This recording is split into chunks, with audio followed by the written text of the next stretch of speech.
He started off as an outcast. When I was hired as a planner, no one else was called that. Back then, it wasn't easy for me to fit into a group. People sort of accused and attacked me as being this guy that didn't have any technological skills.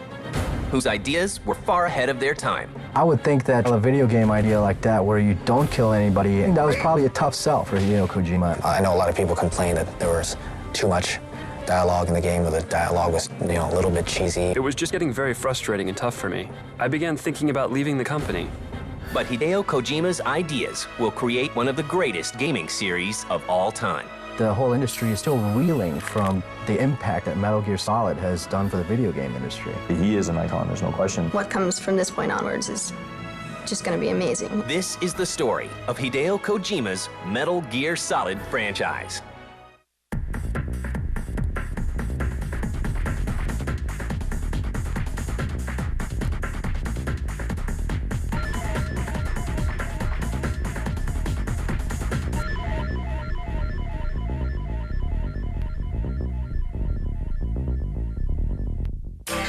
It's the turbulent 60s when a man named Hideo Kojima is born. I was born in Tokyo in 1963 and lived there up until I was 3. And then I moved to Western Japan, and that's where I grew up. He is introduced to the silver screen early in life. When I was a baby boy, I was forced by my parents to watch films even before I knew who I was. So I grew up on movies.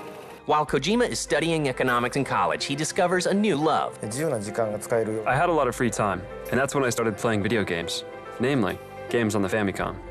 The game that changed my life, the game of my destiny, was Shigeru Miyamoto's Super Mario Bros.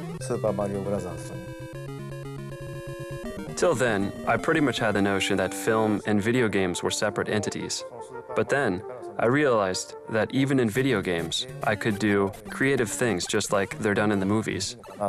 He has such a great mind for storytelling that I just think that his mind's always going and he's always taking everything in and analyzing it and thinking of ways he can use that in a story. Kojima decides to pursue a career in the game industry, much to the surprise of his friends. I was part of an economics seminar during my 4th year in college when I told my professor and colleagues that I was going to join the video game industry. They told me, "No way, stop and think twice about what you're doing." I joined Konami in 1986. But the aspiring game designer has some problems fitting in at first. Everyone sort of did everything back then, and when I was hired as a planner, no one else was called that. Back then, it wasn't easy for me to fit into a group. People sort of accused and attacked me as being this guy that didn't have any technological skills. His first project is a near disaster. I was given this particular game plan, and I worked on it for 6 months.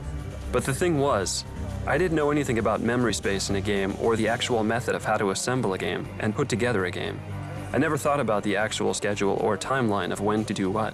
Then my boss called me and said, sorry, they were dropping my game plan, and this was my first big challenge. I was the only one in the company who had never had any of his games released. And people, instead of saying hi, would come and say, at least complete one game before you die. Kojima is given one more chance. After the game was dropped, the company came to me and told me to create a combat game based on war. If I were to work on a game based on war, I wanted to do something more like The Great Escape, where you actually run away instead of shoot. When I came up with this game plan, my superiors in the company said, this rookie's already failed on one project, and now he's trying to come up with this weird concept where you don't fight, but you run away. I would think that trying to sell a video game idea like that, where you don't kill anybody and you are, in stealth mode the whole time, I think that was probably a tough sell for Hideo Kojima at first. Near the end of the year, it was just getting very frustrating and tough for me. I began thinking about leaving the company, and I talked to one of my superiors. He helped me and gave me some advice, and eventually it all worked out in the end, I guess, with Metal Gear. Kojima comes up with the idea of a stealth action game where players take the role of Solid Snake, a special forces operative who must defeat a walking nuclear tank called Metal Gear. After 2 or 3 months of development, the game started moving. The game system was ready, and you could actually sneak around your character. And if the enemy saw you, you'd get the exclamation point above your head, and they'd start attacking you. When we got to this point, the team members played it and they said, oh my god, this could be a great game. And from then on, development went really smooth. Konami begins to warm up to Kojima's unique new game. But how will the public react?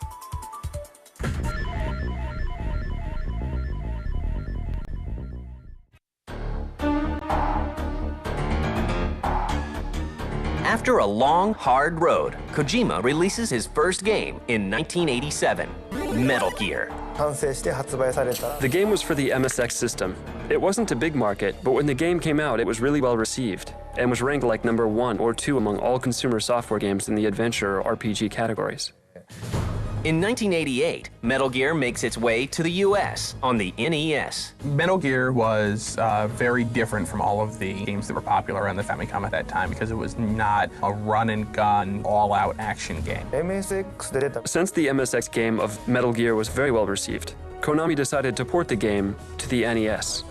And they got a completely different team to create the NES version of the game.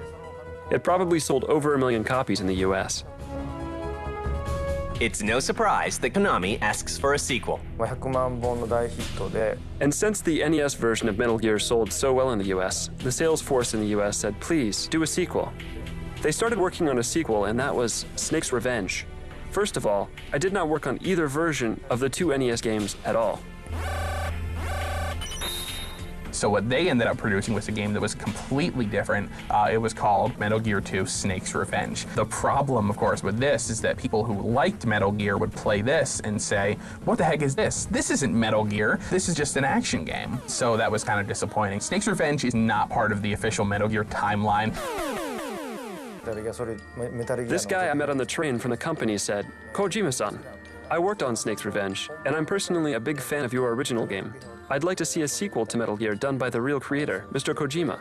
When he said that to me, the idea got into my head and I started thinking about a real sequel to the game. By the time I got off the train and went home, the entire storyline was fixed in my mind. So I went to my boss at Konami the next day with a game plan, and he said, yes, let's give it a go. The only Metal Gear game that was not released in the United States yet was Metal Gear 2 Solid Snake, and this only appeared on the MSX system. MSX の Metal Gear 2 was released in 1990. After that, I started working on Police Knots. That's when I started hearing rumors about the PlayStation. In 1995, Sony gives birth to the 32-bit era by introducing the PlayStation. The powerful new system catches Kojima's eye. そういうハードの When I saw how advanced these new systems coming out were, I started thinking about a new action game. Kojima decides to revisit the Metal Gear franchise. もうそれを作る We established this company called Konami Computer Entertainment Japan in 1996 in Tokyo in order to develop Metal Gear Solid for the PlayStation. グラフィックがスローに The PlayStation allowed me to do more things that I wanted to do for the whole infiltration experience. Since what I wanted to do was in 3D, I used these polygons to create a 3D environment. To ensure Metal Gear Solid has a unique look, Kojima brings aboard a rookie designer named Yoji Shinkawa to create an unforgettable cast of characters. 小島監督と Mr. Kojima interviewed me and said, I'm now working on the Metal Gear project. Would you like to come and work for me? I said, why not? Sure. So Metal Gear Solid happened to be the first game I worked on. とで When we talk about the Metal Gear series, you also have to talk about Yoji Shinkawa. He really created the atmosphere of the world and the really memorable characters. There's so many characters. Meryl was a really interesting character. It was really neat to see Kojima put that feminine element into the game, and I thought that it was a really great way to tell a love story while you're playing through all this action. This is no time to try and hit on me, Snake. Sniper Wolf was a great character as well. He gives all his characters a heart and a purpose, and you understand why they're doing the things that they're doing. Catch you later, handsome. And the profound, twisted nature of the characters. They have problems, and some of them have sexual problems. And This is the greatest handgun ever made. some of them are absolutely nuts. I am losing myself. Solid Snake gets a new look as well. 僕の中で I tried to make Solid Snake as colorless as possible. If he has too many of his own characteristics, then the player won't be able to associate himself or herself to the character. どっちかというとそういう I actually did not think about color at all. I basically just wanted to recreate Solid Snake from the MSX series in my own way. I wanted to digest him and then spit out this new Solid Snake. Kojima is now ready to update the stealth action gameplay Metal Gear is known for. Little does he know that what he does will revolutionize gaming.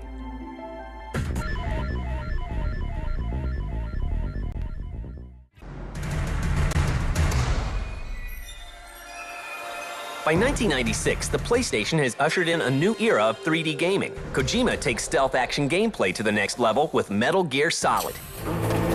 I think certainly the stealth element is the biggest influence on all video games today, from Metal Gear Solid and hiding behind walls. I mean, it's almost like if you're playing a game today and your character doesn't suck himself against the wall, then something's missing. You know, you gotta have that stealth element. It really defined the stealth genre. Since the game was such a hit, there was such a huge influx of stealth titles. I still think Metal Gear does the best.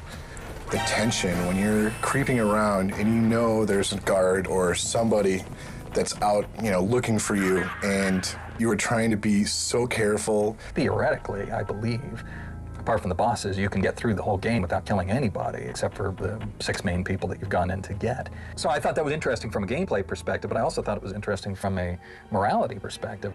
And Kojima pushes the boundaries of game design by breaking through the fourth wall. Put your controller on the floor. I think what Hideo Kojima did with Metal Gear Solid was kind of take the gamer out of the game itself. When Psycho Mantis is talking to you and your controller is rumbling, or when he knows all the Konami games that you've played on the memory save, it takes you out of the game a moment. You're like, wow, this is one heck of a game. You know, it can tell like what I'm playing, and it's taking you out of the, you know, just a little bit out of the game, and then it throws you right back into it. The moment where you realize you have to unplug the controller, that for me was just like, wow, that was incredible. One of the pinnacle moments in gaming, for sure.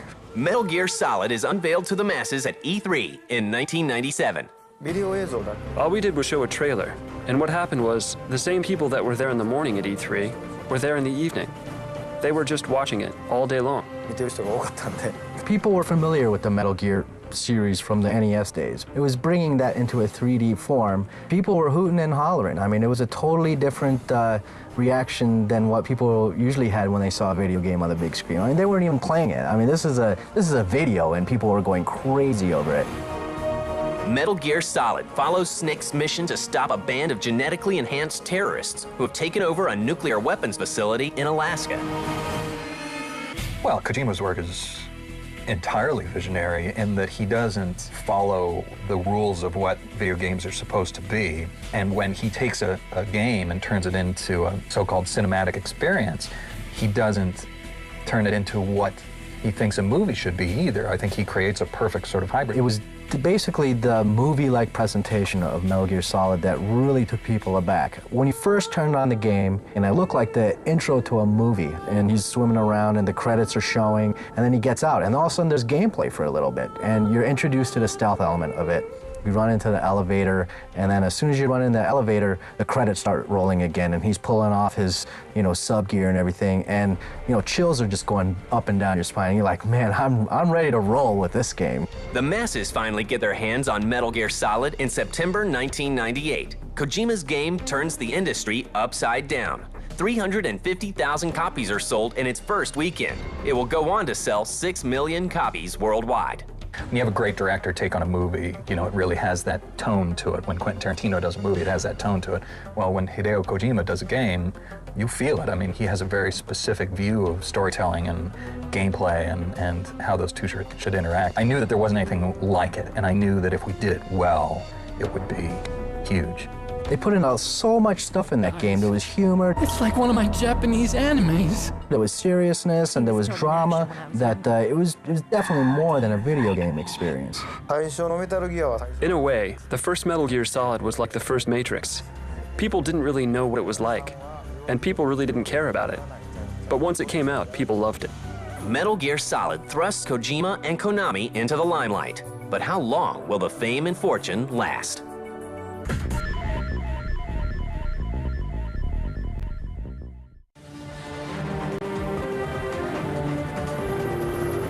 After the release of Metal Gear Solid in 1998, Kojima and his team of talented developers begin work on Metal Gear Solid 2: Sons of Liberty.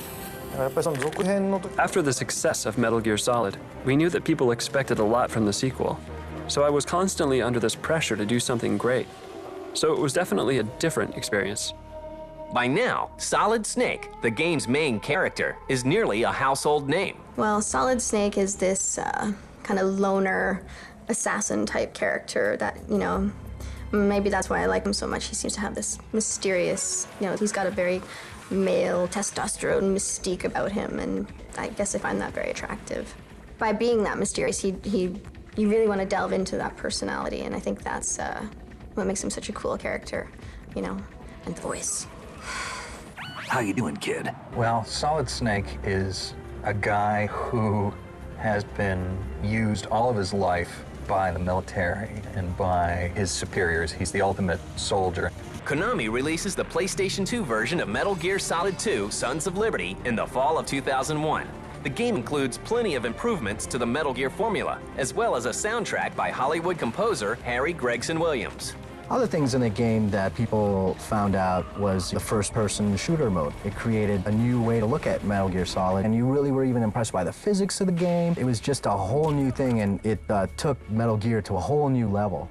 But the new sequel has a big secret that catches many gamers off guard. I was in love with the game the first couple of chapters, I guess you'd call them, and you're playing through as Snake, and it was just incredible. But then suddenly you're playing as this Raiden character, and you're like, what is this? Where's Snake? I think a lot of people were disappointed that you were alternate character, Raiden. I think it made a lot of hardcore fans maybe unhappy. Once again, Kojima gives his game a very cinematic feel, but some gamers think it goes a little too far. You passed with flying colors. Sons of Liberty had lots of movie footage, lots of stuff to watch, and you put the controller down for literally 20 minutes sometimes. I know a lot of people complained that there was too much dialogue in the game, or the dialogue was, a little bit cheesy. Leave it to me. Despite what a lot of people said about too much cinematics and a difficult to follow storyline, I still loved it. Metal Gear Solid 2 is a hit and sells 7 million copies. In 2002, Konami releases an enhanced version of their new sequel called Metal Gear Solid 2: Substance for the PC, PS2, and Xbox. And in 2004, Konami releases a remake of the original Metal Gear Solid for the GameCube, titled Metal Gear Solid: The Twin Snakes.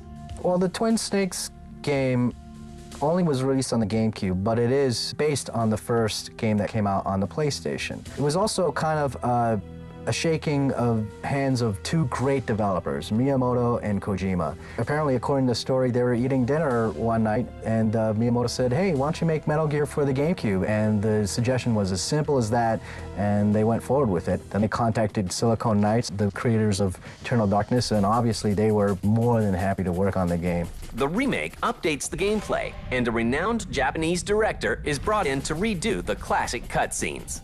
My name is Ryuhei Kitamura. The way that Kid Morrison reintroduced and retold the story from just a cinematic standpoint, I think worked really well. The idea of incorporating all the Metal Gear Solid 2 gameplay into the original Metal Gear Solid game really worked well too.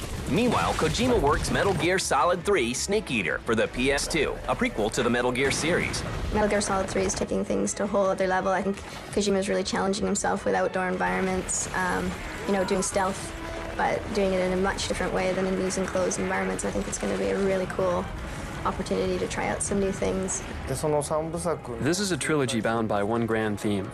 In order to put an end to the series, you're basically eating up the snake in this game. That's why I called it Snake Eater.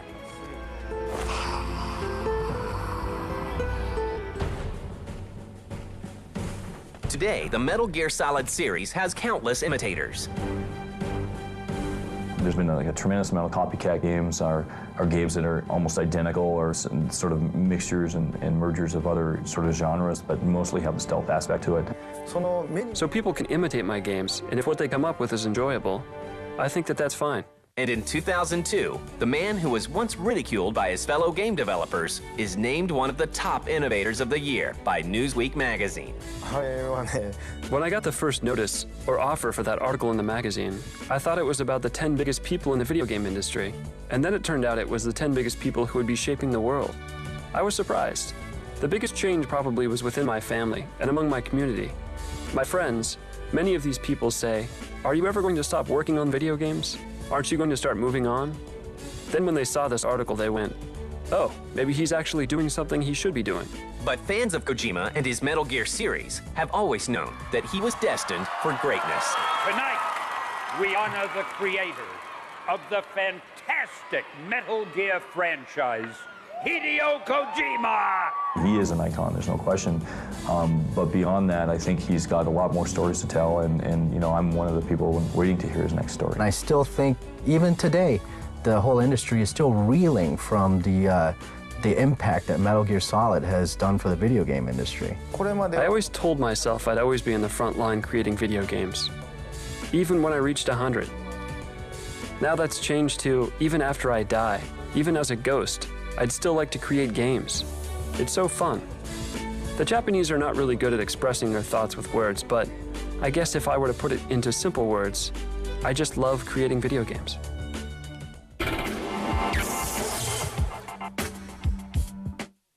1.2 megapixel camera and holds 5,000 MP3s.